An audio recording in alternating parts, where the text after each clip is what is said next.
It was the day after Christmas 2017. I was walking at my in-laws' house out on the street, and I got a call from my mother that gave me some news that I had been expecting could happen, but really, there's no way in your life that you're ever really ready for this. She said that your dad has died. Now, we knew this was coming. He'd been in the hospital for some time. He'd had frontal temporal dementia for several years. It's a really aggressive form of dementia. Missy and the boys and I had gone to Sheffield, Alabama, to Helen Keller Hospital to be there the week prior, and then we had gone down to Florida to see her family. And when we spent the last several days there in Sheffield, we were in the hospital with Dad. I spent the night with him one night, helping him with his breathing machine, just helping him get through the night. He was not doing well at all. We left, I believe it was Christmas Eve, Christmas Day. He had a wonderful day. Mom sent us pictures of how well he was doing. Santa Claus came through the hospital, and Dad got to spend some time with Santa, just big smiles, and just was super happy and just in good spirits.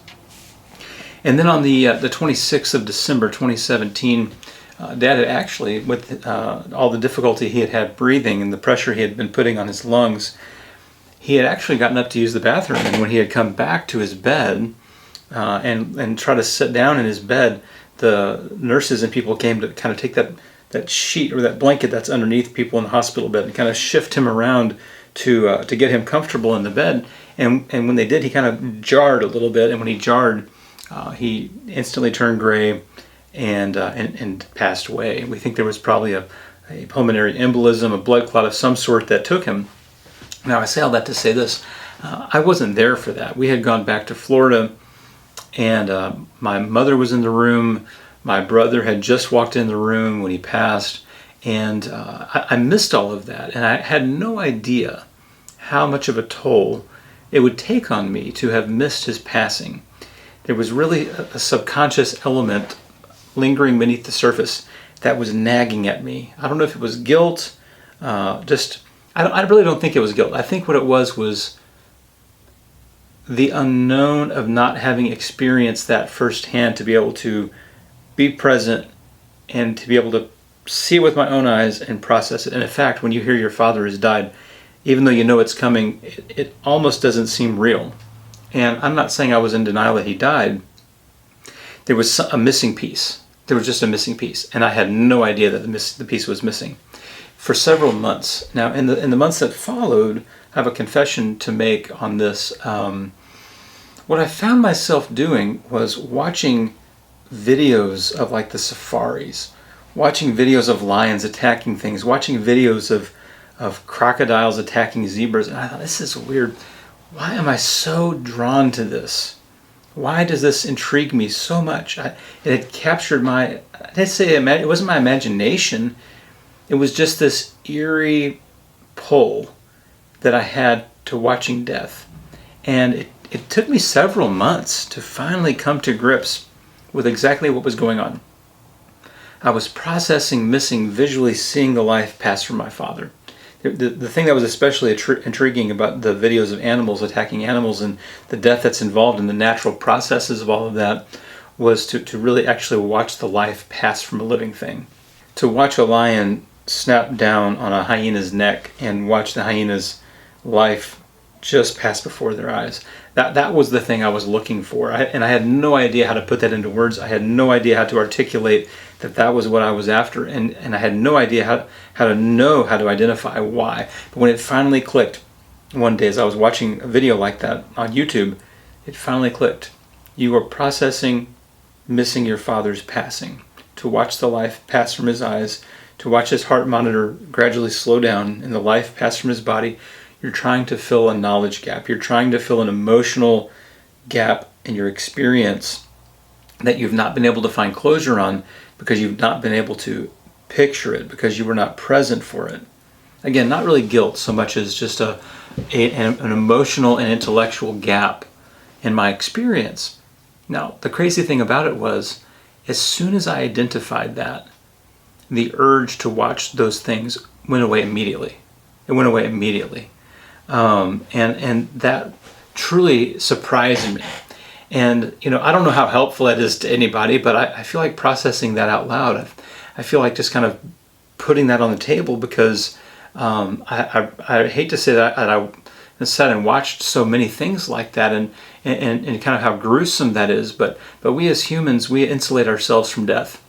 And as we insulate ourselves from death, we really don't have an appreciation for death as people 100 years to all the way to the beginning of time had for death. I think it's Richard Beck, maybe it's in his book Slavery to Death, he talks about the insulation that we have to death, and he talks about how in the past people got sick at home. They died in their home. The doctor came to your home if you were very sick, if you were terminal, and then they would clean you up in your own bed, and they would bury you sometimes just like in your, like not necessarily your own backyard, but in the local church backyard. And everything was very raw. The killing of animals for food was an everyday experience for so many people. And now we have all that exported out to other people to do that in a very clinical manner that is removed and insulated from my everyday experience, so that when I eat a hamburger or a steak, I have no connection to the living being. I have no connection to the life and death processes that it took to put that steak on my dinner plate, along with the mashed potatoes and some green beans. So what we've done, in a sense, is we've insulated ourselves from death, and we have very little appreciation for the experience of the life transition into the death process. And when it comes to this, we don't die in our homes. We get sick and go to hospital. We take people and we move them away. We move them to where it's more comfortable, to where the family can come and go as is convenient, to not be exposed to the brutality of some of the things that take place in the hospital. I remember going to see a friend of mine who had gone through a transplant and had several procedures afterward, and he had to be intubated. In one of the procedures afterward, I remember waiting outside of his hospital room to go in, and there were multiple nurses in his room, and we were told, please don't enter right now. And I remember watching one of the nurses come out of his room with tears in her eyes of the difficulty that it took to intubate him, to put the tube down so he could breathe during the procedure. And I believe, if my memory's correct, we didn't go in that day because he was in the middle of so much trauma that we thought we would come back at a different time when he wasn't in that position, to be seen in that position. We insulate ourselves from death. We remove death from our everyday experience, so much so that it's a foreign thing. It's an uncomfortable thing. In fact, we not only get sick in the hospital, we die in the hospital, and then we get taken to a funeral home where non-family members, complete strangers, wash our loved ones and dress our loved ones and take care of all those needs. And I understand with embalming and things like that, there's a lot of specialty to that that's needed in many ways. But at the same time, again, we have this great removal that creates a great unknown when it comes to death and dying processes that don't make those common experiences for us, whereas in the world even 65, 70, 80, 100 years ago, and everyone prior, death and the death process was a part of everyday life, how you got your food, what happened in your family. And then we take people to faraway cemeteries, cremate them, scatter them, things like that. I will say one word on cremation. Cremation is not a bad thing. It's not a wrong thing. Ashes to ashes, dust to dust. We will be raised bodily, and God will reconstitute the human body from the parts that are left behind to make us new creation when Jesus Christ comes back. Now, the problem that I have with cremation is a preference problem, but it is the idea that we are made in the image of God, and to purposefully burn this physical body that will one day be raised, although I have no doubt that has no effect on our resurrection process, it still seems odd to choose to further mar the image bearingness of our being, to put us through the flames. It just seems difficult, and that's just me.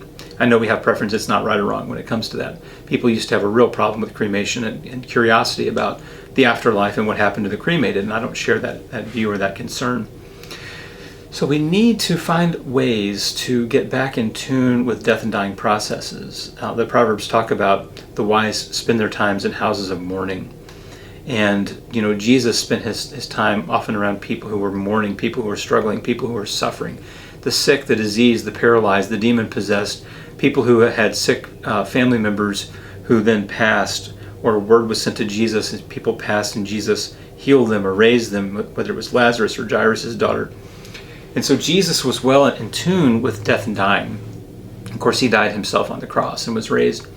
And I think it's really important for us as human beings, if we're going to understand our full humanity, we need to be in touch with death and dying processes.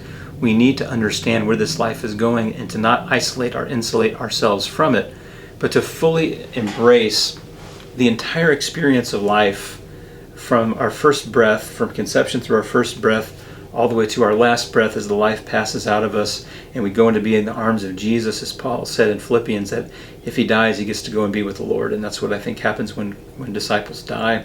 So maybe this processes some things that may be helpful. Maybe you've lost a loved one and you're mourning. Maybe you weren't there and you're struggling to understand why you're extra upset, or why your closure is taking longer than other family members who might have been present or around that loved one more recently to their passing than you were able to be.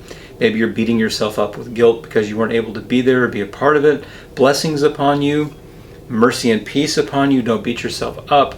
We're doing the best we can. There's already enough trouble and pressure in the world without us putting more undue pressure and stress upon our own selves. And so you are loved, you are blessed, you are just an amazing person, and I'm thankful that you're here watching this. Please let us know in the comments just what your experience with death and dying is, and if there has been some special connection points or moments in your life that have gotten you in touch with the true meaning of death. And because the true meaning of death is also part of the true meaning of life. It's a process. God works through process. And even the death and dying process, which is counter to God's good creation, is still a part of the way things are. And we transition through that to find new resurrected life on the other side. So if this is something you appreciate, I would love if you subscribe. That means the world to me, and follow along with what we're doing. But until next time, God bless you.